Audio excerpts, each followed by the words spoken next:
Hello everyone, welcome back. Ngasi video si diko ay thaibong thong doi ne ado thaibong jackfruit to si se lere ko sine hingba thaibong ne si aina thong doi se ado si thong bada changna ba ai di maroi mapang kai ka ti lo chanam sing phadigom sina loi lere ko ado ngasi video si di ai mayam voice over oina tau jare ai di ai gi video se sound yam da badai ko ai upai lete tuna sum voice over talk sile mayam kamai tawi comment tawiramo ado thaibong khai ko khut cha yam nappe di mai ngasai napado aduna ne kano thau kitang taisen ya hana khutta dei thang da su dei khut da su se leire thau si thau sana taisela di kano tar napro da na hore ado se leire ko thau siana khutta pajana taisela ni daga thang da su kitang taisela ge thang su jore nap tana bagi I thang masak sigayo thang thawdra tharoidra khangde thang se khada phajabam khadang loge tawbune ta kaw khairam dai dum ning jange sida plate lere ko andagi na thaibong khaira hapna paine sine thaibong doi thaibong do khai ba hore do hojik thang no ko pra kano taraga tang khai taraga khai ge na kana tawbune do thaibong sam kalame ini kana mukna na khotana I jungam na thaibong je khai na kana I ga sanga ga khonai do real sound na taram bali ko yam nokning ngam do jani do thang sina thaudira nei aina ngam dira thabong sina kalira thaibong se ko kanju kalli hing manina do thang na sato dai mafam dong thi khangdre do pet kana taraga mafam no phangaga mo ai je khai ba continue tawre do usina chin thaibong je khai re ado mukhot na ngamna ba dum ai thokpa ngamna ba khai re thong doi ni na do last of na ware ko khai re smain tawai thaibong se ahing manina ko ona tawdu magi nappa se ong to magi pura khoi thaibong ni nappa do duna loina thang ga loi kano napsan gare dugi ni sa ina thaw tere mi do ore lothokpa wa dana ba hojik si se ai mu piece taraga sema ga thong doi ni ko piece amu semjara ge si se mu kathlaga magi maku se si khok doi ne ba do thaibong si di nappa di phajana nappe Aji dum ai ko ai ngam na dum phajana sema kano tawre dum seme thaibong se hojik tangkai amukam tangkai ai di smaina masung oina thok doe ko ai di si ora di kitang khai bada nungai ari dana charaga di kan mani na wai ba singam kano tawada do smaina amuka pikna ko slice oina khai do di smaina tangkai ta tho di masai mai maku ja sigi saruk cha sigi part che ai di green color gi part che si se si lok thok doe ne ba duga manungi sine thong doi se hingna thong doi se si already kitang khai bada nungai ani kitang yang ani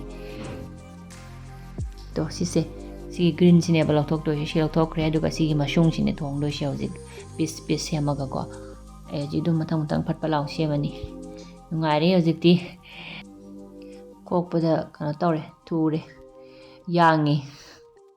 ado thaibong ji ko mayam na dum khangi dune mulladi thongba yaroi mulladi mayam dum direct dum chaba yare ko khosi dum chai dune do hojik thong do sina sigum ba khoi gi ahing ba se sine ba do I shu first time ne han mini thong doi se ado han ba cha gi amuk tang cha gre ba ko mamang da yam haw da haw du mayam du sum ai si thong ko share tau ge tau bune si gi thaibong thong ba se le ko piece se ai maru ga to pichak pikna uri se sine se le ko sine hojik ain thong doi se khut ka se lore loi nappe khut pajana hamdo ani du hauze ai thong mahorani adagi setilo onion de tomato le ko sing se amu pipin ka thalaga semaga grinder da pajana ta khairaga ai ngau doine ba se thong bada hap doine siana grinder da hap chalaga ai hojik ta khairani tomato le re sida si pura paste oina sem doine ba ai se kanon ne thong mo si pura ma ya ba thong doine de gravy oina kitang ngau ge daune ba ko gravy oina ngau bu do du gi ne si se aina ta khairi se pura ma hi ha ba thong mo di yam haw te ba si se aduna fry kangna fry to bana tra gravy oina thong bana haw aduna se tilau le re ko onion se si ju pura ta khairani kitang oren gravy oina kana oina ba di pot che yam da bani ko ai tilau chanam ma chen su yam boy de ai di pot to yam na tab ne kitang do siya ta khairani duka pra ready ora kan hojik ko aina to taste pata de di jira ge ka kra ko da sina sok tawrani elaichi shop amani yaure adagi du matang de ngasai ta khai ba chanam tilau chanam ge ka do du gi paste to andu masala do ngau rani ꯑꯗꯒꯤ ꯉꯁꯥꯏꯒꯤ ꯁꯤꯒꯤ ꯇꯤꯜꯍꯧ ꯆꯅꯝ ꯀꯩꯀꯥꯁꯦ ꯍꯥꯏꯐꯦꯠ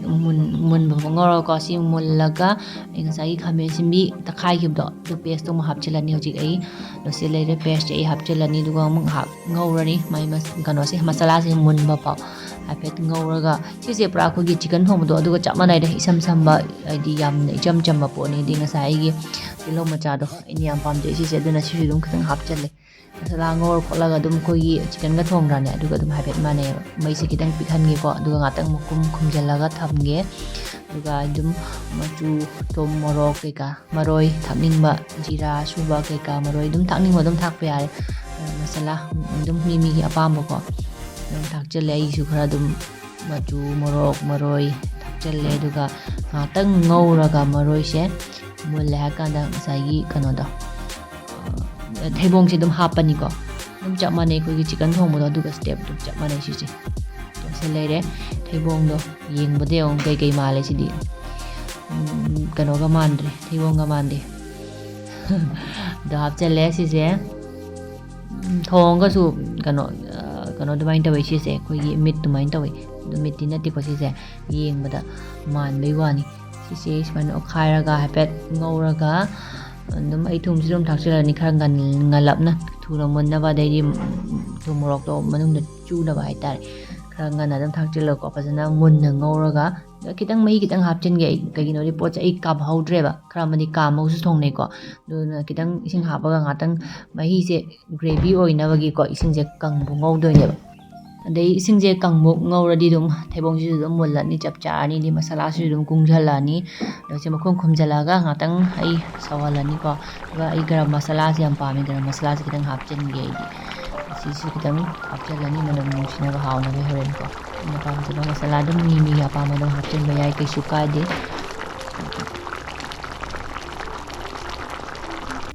ꯑꯗꯩ ꯉꯁꯥꯏꯒꯤ ꯃꯣꯔꯣꯛ ꯑꯇꯦꯛꯄꯗꯣ ꯑꯗꯨꯁꯨ ꯑꯗꯨꯝ ꯈꯤꯇꯪ ꯆꯥꯏꯁꯤꯜꯂꯅꯤ ꯈꯤꯇꯪ ꯀꯩꯅꯣ ꯇꯧꯅꯕꯒꯤ ꯃꯅꯝ ꯃꯣꯔꯣꯛ ꯑꯇꯦꯛꯄꯒꯤ ꯃꯅꯝꯗꯣ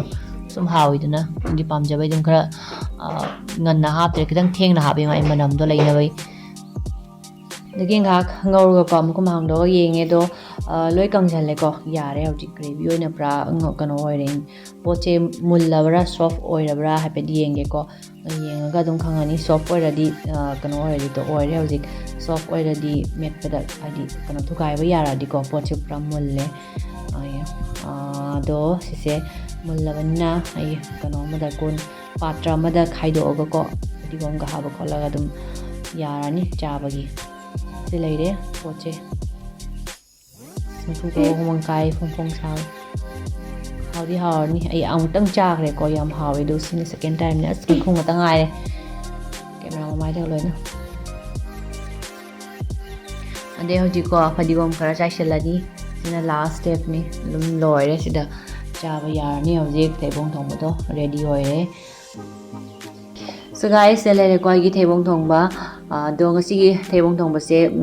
ꯑꯩꯁꯨ ꯈꯪꯗꯦ ꯐꯥꯔꯁ ꯇꯥꯏꯝꯅꯦꯕ ꯑꯍꯥꯟꯕ ꯊꯣꯡꯕ ꯆꯥꯈꯤꯕꯗꯤ ꯌꯥꯝ ꯍꯥꯎꯈꯤꯕ ꯍꯥꯏꯇꯥꯔꯦ ꯃꯤꯅ ꯊꯣꯡꯉꯒ ꯆꯥꯈꯤꯕꯅꯦ ꯑꯗꯣ ꯉꯁꯤ ꯑꯩꯅ ꯊꯣꯡꯗꯣꯏꯁꯦ ꯑꯍꯥꯟꯕꯅꯦ ꯃꯌꯥꯝꯗ ꯁꯨꯝ ꯁꯤꯌꯔ ꯇꯧꯖꯅꯤꯡꯕ ꯑꯗꯨꯒꯤ ꯑꯩ ꯁꯦꯝꯖꯔꯛꯄꯅꯦꯕ ꯉꯁꯤꯒꯤ ꯔꯦꯁꯤꯄꯤꯁꯦ ꯑꯗꯣ ꯃꯌꯥꯝ ꯅꯨꯡꯉꯥꯏꯔꯒꯗꯤ ꯚꯤꯗꯤꯑꯣꯁꯦ ꯁꯤ ꯚꯤꯗꯤꯑꯣꯁꯦ ꯃꯌꯥꯝ ꯂꯥꯏꯛ ꯇꯧꯕꯤꯔꯝꯃꯣ ꯑꯗꯣ ꯁꯤꯗꯤꯁꯨ ꯂꯣꯏꯁꯤꯜꯂꯒꯦ ꯁ꯭ꯋꯥꯏꯗ ꯁꯤ ꯑꯣꯟ ꯃꯥꯏ ꯅꯦꯛꯁ ꯚꯤꯗꯤꯑꯣ ꯕꯥꯏ